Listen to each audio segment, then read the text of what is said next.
Hi there! Today I am presenting a method for resolving the classic problem of the Resistors cube, which was recently posted on Twitter by World of Engineering.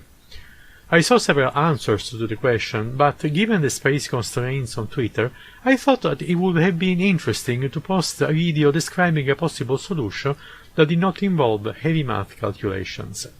And as I usually do, I also ran a quick test in lab to verify that my assumptions and calculations were correct. And so, here is my take at solving the problem and its practical demonstration. Enjoy!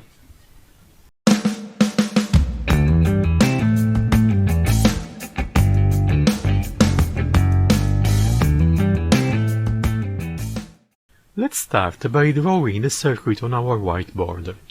It is basically a cube where all its edges are made of resistors, all of the same value R. I also added letters in the same sequence from the original question to make it easier to follow the procedure. A and H are the points at which we want to know the equivalent resistance in terms of R.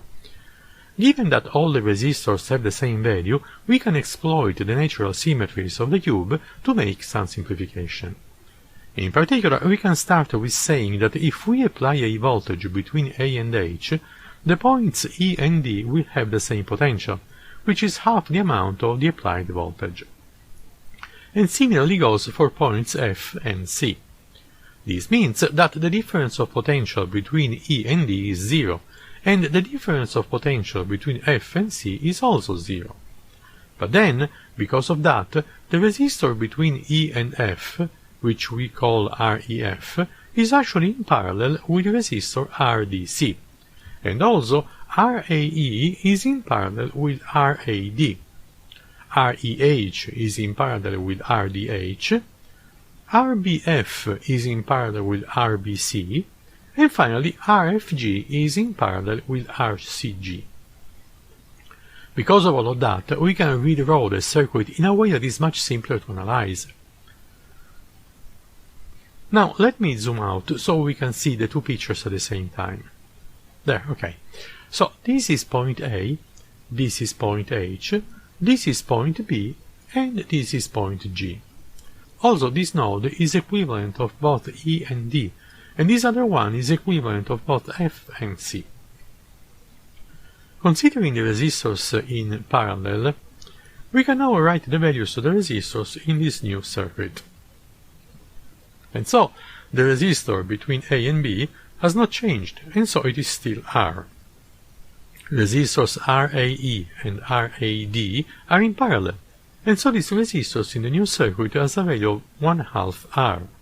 Same thing for this other resistor on the bottom left, given the symmetries. This one is also 1/2 R, since it is obtained by the parallel of REF and RDC. This one is once again 1/2 R, and the same for this one. This last resistor has instead the value of R, since it is the one between points H and G. Note now that these two resistors are in series, and the same is true for these other two resistors. And because of this, we can rearrange the circuit one more time, replacing the two series resistors with their equivalent single resistor. So we still have point A, the equipotential points E and D, the point H, and the equipotential points F and C.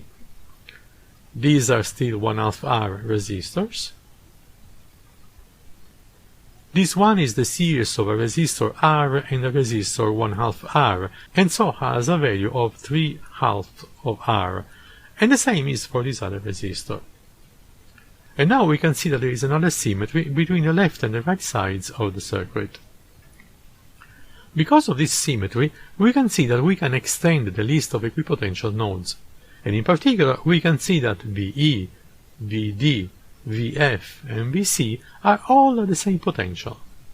But then the difference of potential at the leads of the central resistor is zero, and this means that there is no current flowing into it, and we can replace the resistor with a simple wire without affecting the way the circuit works. Because of the change, now we can draw a new version of the circuit. And now we can see that we have once again two pairs of parallel resistors, which we can see better if we redraw the circuit this way. And now it is easy, isn't it? The value of the parallel of the two resistors on the left side is given, as we know, by their product divided by their sum. And this, doing the calculation, is 3/8 of R. And so we are left with two resistors in series now, each of a value of 3/8 of R. And they are equivalent, since they are in series, to a single resistor of value 3/4 of R. And yes, this is the equivalent resistance of the whole cube of resistors. And so, for example, if we use resistors all of 100 ohms, the equivalent resistors of the cube will be 75 ohms. Neat! We have reduced a very complicated calculation to resolve the circuit to a few simple calculations of resistors in series and in parallel. But are we sure that all the assumptions we made on the equipotential points are correct? Let's go to the lab and use an actual cube of resistors to measure the resistance between points A and H, so we can see if it is the same as the result of our calculations. Okay, here is the problem we want to solve. Basically, this is how World of Engineering defined it. And basically we want to measure the resistance between A and H, which is the same as measuring between B and G anyway. This is the circuit I mounted. It's a cube with 12 resistors, exactly like that.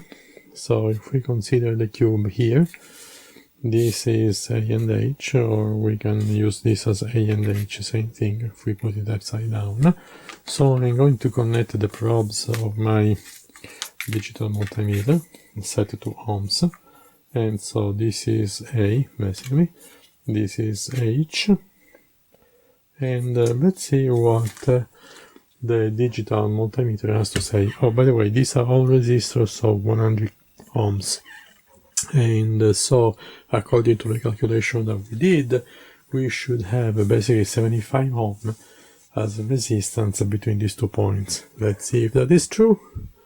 And yes, here it is. So as you can see, the calculations were correct. So all the assumptions we made in terms of equipotential points were true, were correct, and so this is a way to simplify the calculation on a circuit like this. And there you have it. We have found a solution of the problem, making some simple assumptions given by the symmetries of the circuit, without the need of going through the full calculations that require the star triangle conversions to mathematically find the equivalent resistor. I hope you liked this method of solving circuits. I'll see you next week, and in the meantime, happy experiments!